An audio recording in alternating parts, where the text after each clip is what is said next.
성경 말씀은 누가복음 9장 1절로부터 9절까지입니다. 2절까지만 읽습니다. 예수께서 12제자를 불러 모으사 모든 귀신을 제어하며 병을 고치는 능력과 권세를 주시고 하나님의 나라를 전파하며 앓는 자를 고치게 하려고 내어 보내시며. 이 시간은 12제자들의 파송이라는 제목으로 말씀을 드리도록 하겠습니다. 예수님이 이 땅에 초림하셔서 마지막 하실 일은 죽을 계명을 가지고 십자가에 오르시는 일입니다. 그래서 요한복음 10장 17절로 18절 말씀에는 아버지께서 나를 사랑하시는 것은 내가 다시 목숨을 얻기 위하여 목숨을 버림이라. 이를 내게서 빼앗는 자가 있는 것이 아니라 내가 스스로 버리노라. 나는 버릴 권세도 있고 다시 얻을 권세도 있으니 이 계명은 내 아버지에게서 받았노라 했습니다. 그렇게 하시면 마귀의 사망 권세를 깨뜨리고 죽기를 무서워 마귀의 종되어 사는 이들을 구원케 위함입니다. 그 때문에 본체를 버려두고 우리와 같은 육체로 오셔서 죽음을 맛보신 것입니다. 이 일을 위해서 택함받은 이들이 이스라엘 12지파요. 때문에 그 일이 완성되기까지 그들의 더러는 눈과 귀가 가려지기도 했습니다. 예수가 메시아인 줄 알면 누가 그를 십자가에 넘겨주겠습니까? 그러나 예수께서 십자가에서 그 일을 다 이루신 후에는 이 복음은 당연히 땅끝까지 전파되어야 합니다. 그러므로 이를 위해 예수님이 12제자를 택하신 것이니 때문에 3년여간 그들을 데리고 다니시며 가르치신 것입니다. 곧 귀신을 쫓는 것은 마귀의 일을 멸하러 오셨음을, 또한 병 고침은 죄를 사시는 하나님이심을 가르치신 것입니다. 그래서 예수님은 너희는 처음부터 나와 함께 있으므로 나를 증거하느니라 하셨습니다. 그리고 그들에게 모든 귀신을 제어하며 병을 고치는 능력과 권세를 주시고 하나님 나라를 전파하며 병든 자를 고치게 하려고 내어 보내십니다. 그러시며 여행을 위하여는 아무것도 가지지 말라. 어느 집에 들어가든지 거기서 유하다가 거기서 떠나라 하십니다. 빈손 들고 가라는 것은 그들이 가는 곳이 이방이 아니기 때문입니다. 예수께서 이들을 보내신 대상은 이스라엘의 잃어버린 양들입니다. 그런 이들이 두 부류입니다. 그 하나는 사마리아 쪽 사람들입니다. 이스라엘이 솔로몬 이후 북이스라엘과 남유다 둘로 갈라졌을 때 북이스라엘 쪽에 속한 사람들은 여로보암으로 말미암아 짝퉁성전, 짝퉁절기, 엉터리 제사장을 세워 백성들을 오도했습니다.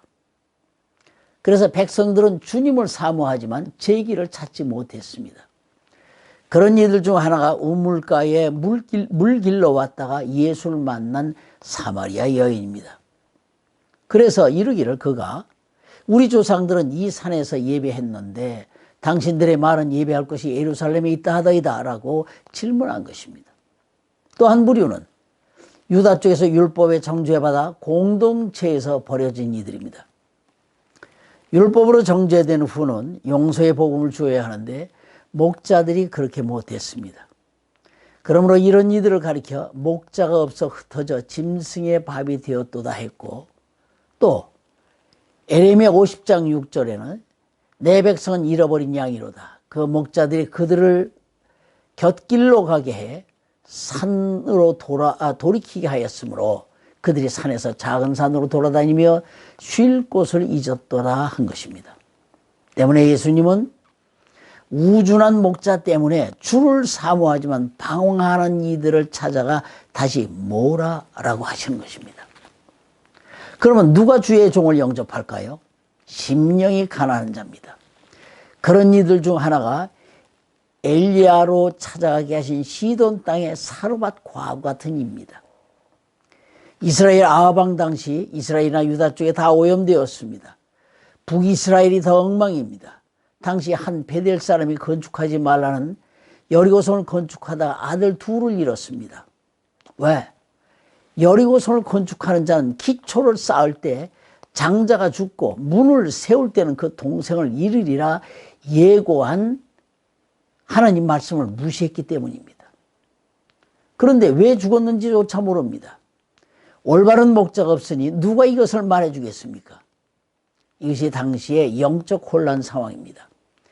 이때 하나님이 엘리야를 아합 왕에게 보내어 내 말이 없으면 수년 동안 우로가 내리지 아니하리라 했습니다. 그런데 이 때문에 쫓겨다니는 신세가 되었습니다. 우로가 내리지 않는다는 것은 실제로 비를 말하지만 이는 그들에게서 하나님 말씀을 거둔다는 것입니다. 아모스 8장 11절에는 주 여호와께서 가라사대 보라 날이 이를지라 내가 기근을 땅에 보내리니 양식이 없어 주림이 아니요 물이 없어 가람이 아니요 여호와의 말씀을 듣지 못한 기갈이라 했습니다.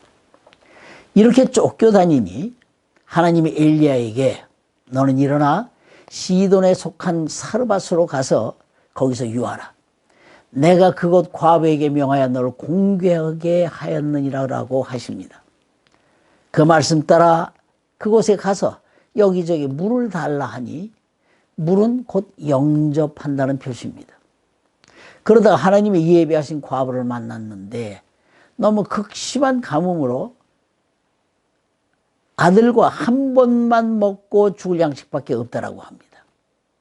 그러나 엘리야는 그것으로 나를 먹게 하면 가뭄이 닿도록 통의 가루와 병의 기름이 없어지지 아니하리라는 주의 말씀을 전하매 과부가 순종했고 이후 그대로 그 집에는 가루와 기름이 떨어지지 않았습니다.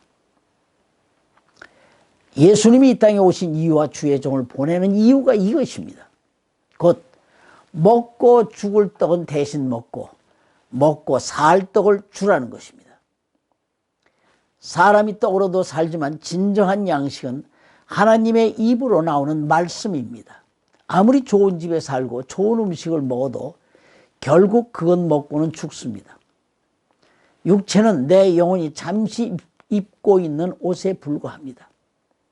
그래서 사도 바울은 고린도후서 5장 1절에 만일 땅에 있는 우리의 장막집이 무너지면 하나님께서 지으신 집 곧 손으로 지은 것이 아니요 하늘에 있는 영원한 집이 우리에게 있는 줄 아나니라고 했습니다. 그러므로 내가 먹고 죽을 것 죽게 드리고 하나님이 주시는 영원한 양식을 먹어야 합니다. 하나님의 말씀하신 것을 믿고 행하는 것이 진정한 양식입니다. 그런데 백성들이 그 말씀을 우습게 여깁니다.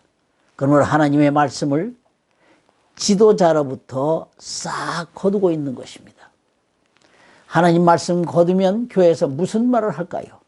문화, 도덕, 윤리 외에 말할 수 있는 것이 없습니다. 그래서 하나님의 백성에게 말씀을 빼앗아 이방에게 준 것입니다. 그런데 이방은 영접합니다. 당시 과부가 많았어도 오직 시돈 땅 사르밧 과부 한 사람에게만 하나님의 복이 임한 것이 바로 그 증거입니다. 오늘도 주님은 심령이 가난한 자를 찾으십니다. 주의 명하심 따라 제자들이 나가서 복음을 전하며 병을 고쳤습니다. 제자들이 어떤 복음 전했을까요? 사람이 어디서 와서 무엇 때문에 삶이 어디로 가는가를 전했으며 또한 죄값은 사망이요 사망의 그림자가 질병이라는 것입니다. 복음은 죄 사함을 주는 것이니 그 표적으로 병도 낫는다는 것입니다. 12 제자에게 명하신 이 말씀은 오늘 우리 모두에게 명하신 것입니다. 사도행전 1장 8절에 성령이 임하면 권능을 받고 예루살렘과 온 유대와 사마리아 땅까지 이 복음을 전하라 하셨습니다. 이 일을 전하면 믿는 자들에게 표적이 따른다라고 예수님은 약속하셨습니다. 엘리야에게는 가루와 기름이 떨어지지 않는 표적을 보이셨고 제자들에겐 예수 이름으로 귀신을 쫓아내며 병든 자에게 손 얹은 즉 나리라 하셨습니다. 이제 우리가 이 파송의 주인공이 됩시다. 당시 12 제자들에게는 빈손 들고 가라 했지만 이제는 필요한 물질들을 가지고 가라고 하십니다. 누가복음 22장 36절에 보면은 이제는 전대 있는 자는 가질 것이요 주머니도 그리하고 검 없는 자는 겉옷을 팔아 살지어다 했습니다. 내 물질 써가며 가는 이 길이 영광의 길입니다. 이 영광의 대열에 참여하는 복된 자가 되시기를 예수 이름으로 축원합니다.